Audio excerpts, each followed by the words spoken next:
कहानी की शुरुआत में ही हम कार्तिक नारायण नाम के एक इंट्रोवर्ट आदमी को देखते हैं जो कि एक कंस्ट्रक्शन कंपनी में जॉब करता था। लेकिन कार्तिक अपने लाइफ में और अपने जॉब में फंसा हुआ महसूस करता था और उसे लगता था कि उसकी लाइफ में इन सब से ज्यादा और कुछ है भी नहीं। उसके लैक ऑफ कॉन्फिडेंस के वजह से उससे कोई भी आकर कुछ भी कह जाता था और उसका फायदा उठाता था और ऑफिस में भी क्लर्क से लेकर उसके बॉस तक सभी उसका मजाक उड़ाया करते थे। और दूसरी तरफ हम देखते हैं कि कार्तिक के बचपन से ही एक ट्रॉमा है। दरअसल कार्तिक का एक बड़ा भाई था जिसका नाम था कुमार और कुमार कार्तिक को हमेशा तंग किया करता था। कार्तिक जब अपने पेरेंट्स को इसके बारे में कंप्लेन किया करता था तो उसके पेरेंट्स कार्तिक की बातों पर ज्यादा ध्यान नहीं देते थे। और इसके बाद एक दिन कुमार कार्तिक को जोर जबरदस्ती एक कुएं के पास लेकर आते हैं और वो कार्तिक को उस कुएं से धक्का देकर फेंकने की कोशिश करते हैं, लेकिन उल्टा हाथापाई में कुमारी उस कुएं में गिर जाते हैं और उनकी मौत हो जाती है।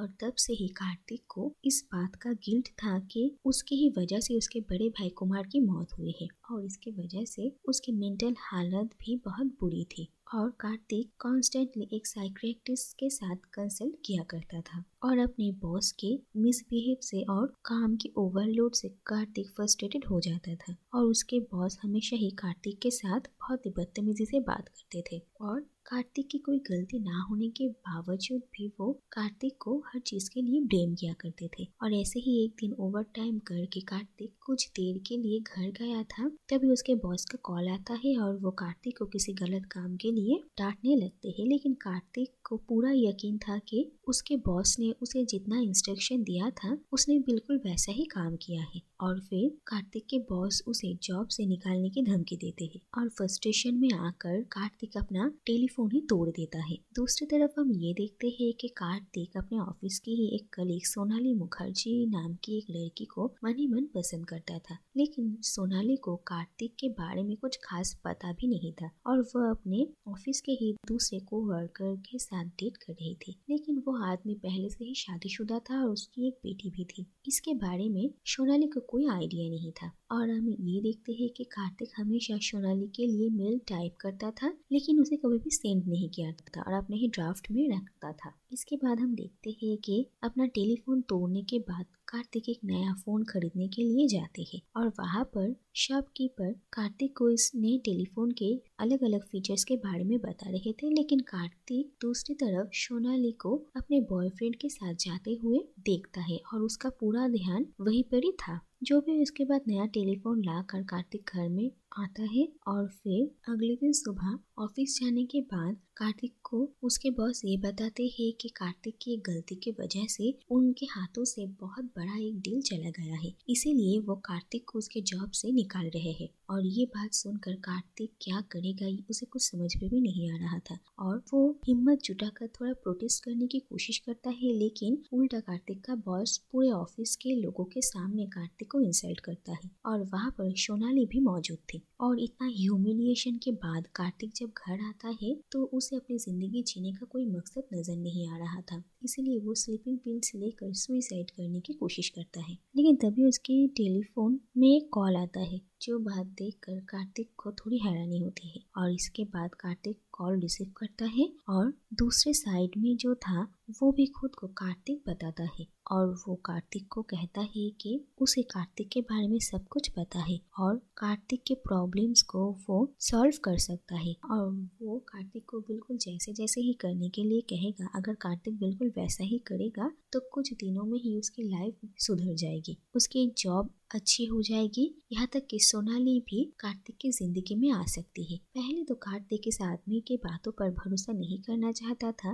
लेकिन इसके बाद वो आदमी धीरे धीरे कार्तिक को बहुत कुछ ऐसी बातें बताता है जो कि सिर्फ कार्तिक को ही पता होनी चाहिए थी। और ये सारी बातें सुनकर कार्तिक हैरान हो जाता है और जब ये अनजान आदमी सोनाली की बात कहता है तब कार्तिक थोड़ा इंटरेस्ट दिखाने लगता है। इसके बाद हम देखते हैं कि वो अनजान आदमी हर रोज सुबह 5 बजे कार्तिक को कॉल करता था और वो कार्तिक को तरह तरह की प्रॉब्लम की अलग अलग सोल्यूशन देता था। और सबसे पहले वो आदमी कार्तिक के पर्सनैलिटी में एक चेंज लाने के लिए कहता था और कार्तिक को वो थोड़ा कॉन्फिडेंट फील कराने की कोशिश करता था। और कार्तिक पहली दफा अपनी लाइफ में मॉल जाता है और कुछ शॉपिंग करता है और अपने गेटअप को चेंज करता है, और इसके बाद वो सूट बूट पहनकर ऑफिस जाता है और बहुत ही कॉन्फिडेंट के साथ अपने बॉस के सामने बात करता है। और वो अपने बॉस को अब तक उसने अपने इस कंपनी में जितने भी सारे एफर्ट्स लगाए हैं वो सब कुछ गिन गिन कर बताता है, और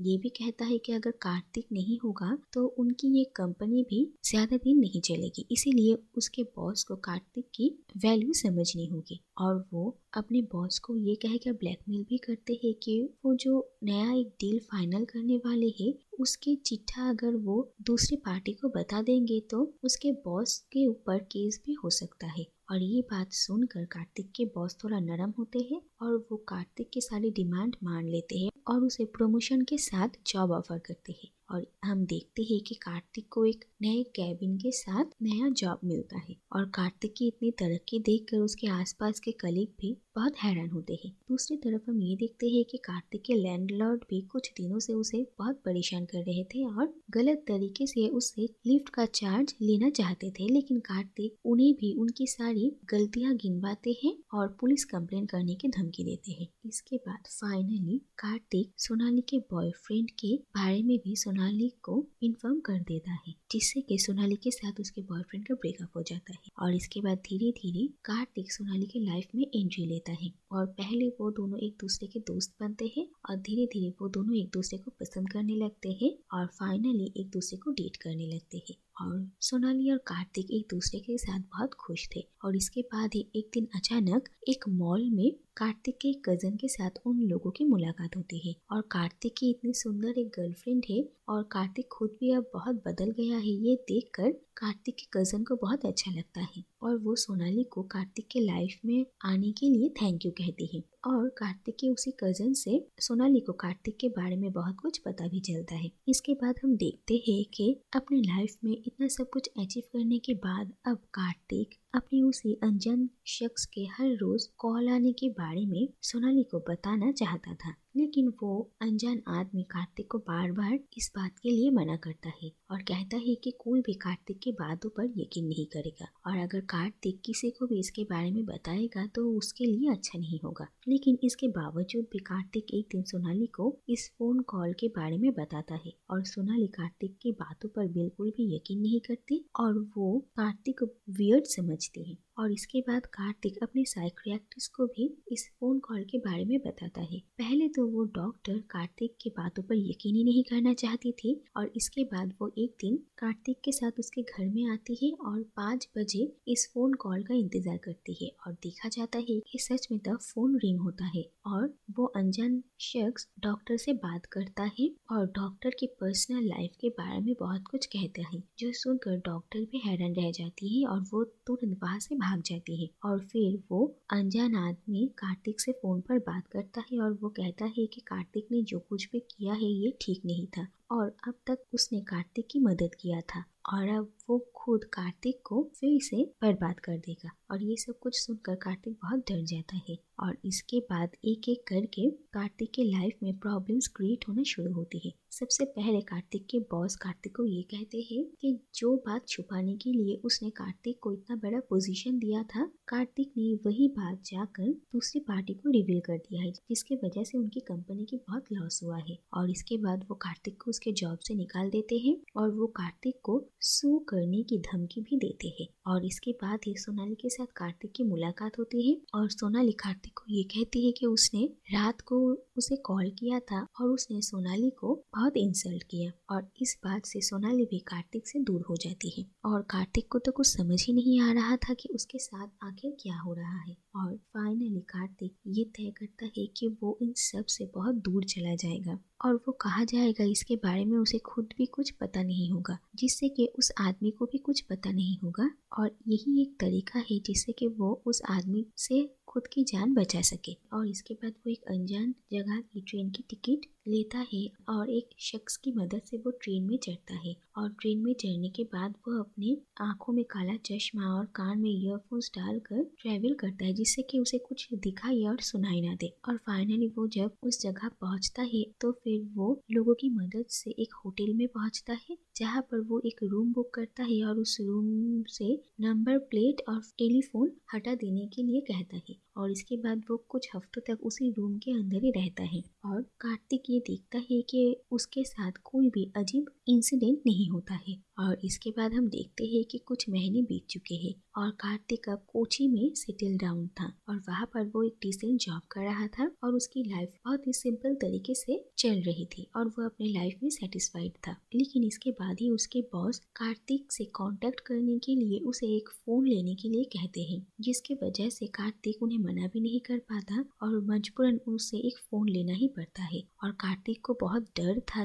कि फिर से अगर कोई अनजान आदमी कार्तिक को कॉल करेगा तो अब क्या होगा। लेकिन कुछ दिन बीत जाते हैं, कार्तिक को कोई भी कॉल नहीं आता है और कार्तिक को लगता है कि शायद उसकी जिंदगी से सारे खतरे टल चुके हैं और वो एक नॉर्मल लाइफ लीड कर सकता है। और इसी खुशी से कार्तिक सोनाली को एक मेल भेजता है कि वो कहाँ पर है और वो सोनाली से मिलने के लिए आने वाला है। और दूसरी तरफ हम सोनाली को देखते हैं जो कि कार्तिक के ऐसे अचानक जाने के बाद बहुत ही परेशान थी। और एक दिन कार्तिक के डॉक्टर सोनाली के साथ कांटेक्ट करते हैं और उसे मिलने के लिए बुलाते हैं। और सोनाली जब उनसे मिलने जाती है तो वो कार्तिक की लाइफ के बारे में एक सच्चाई सोनाली को बताते हैं। कहते हैं कि दरअसल कार्तिक को स्किज़ोफ्रेनिया है और बचपन से ही वो इस बीमारी को झेल रहा है। और कार्तिक का एक इमेजिनरी बड़ा भाई था कुमार, जो कि उसे तंग किया करता था और कार्तिक को उसे मार डालने का गिल्ट था और उसका असलियत में कोई बड़ा भाई है ही नहीं। इसीलिए वो जब अपने पेरेंट्स से कंप्लेन किया करता था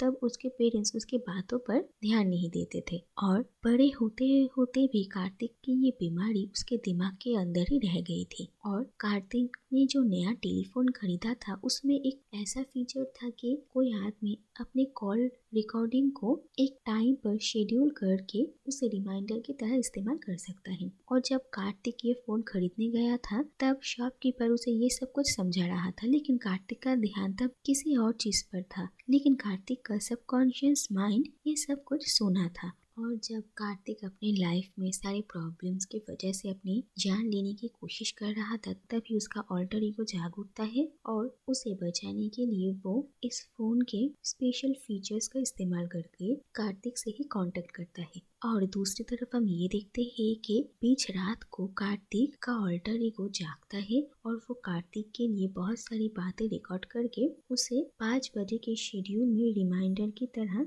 रखता है। और 5 बजने के बाद कार्तिक को कॉल आता है और कार्तिक देखता है कि फिर से उसे वही अनजान शख्स कॉल कर रहा है और वो कार्तिक को ये कहता है कि उसने फाइनली उसे ढूंढ ही लिया है और अब वो उसे नहीं छोड़ेगा, उसे जान से मार डालेगा। और ऐसी बातें सुनकर कार्तिक बहुत डर जाता है और इतनी सारी प्रॉब्लम से वो हार मान लेता है और खुद की जान लेने की कोशिश करता है। और इसके बाद ही हम ये देखते हैं कि सोनाली डॉक्टर से बात करने के बाद कार्तिक को सब कुछ बताने के लिए और उसकी जान बचाने के लिए जल्द से जल्द उसके पास पहुंचती है। और वो जब दूसरे लोगों के हेल्प से कार्तिक के घर में घुसती है तब तक कार्तिक स्लीपिंग पिल्स खा चुका था। लेकिन हम ये देखते हैं कि सोनाली कार्तिक की जान बचा लेती है। इसके बाद ये दिखा जाता है कि कुछ वक्त बीत चुका था और अब कार्तिक और सोनाली एक साथ रह रहे थे। और इसी के साथ हम ये देखते हैं कि कार्तिक फाइनली अपने इस डिसऑर्डर के साथ डील करना सीख रहा था और साथ ही में वो सोनाली के साथ एक हैप्पी और पीसफुल लाइफ जीने की भी कोशिश कर रहा था। और इसी के साथ ही ये कहानी यहीं पर ही खत्म हो जाती है।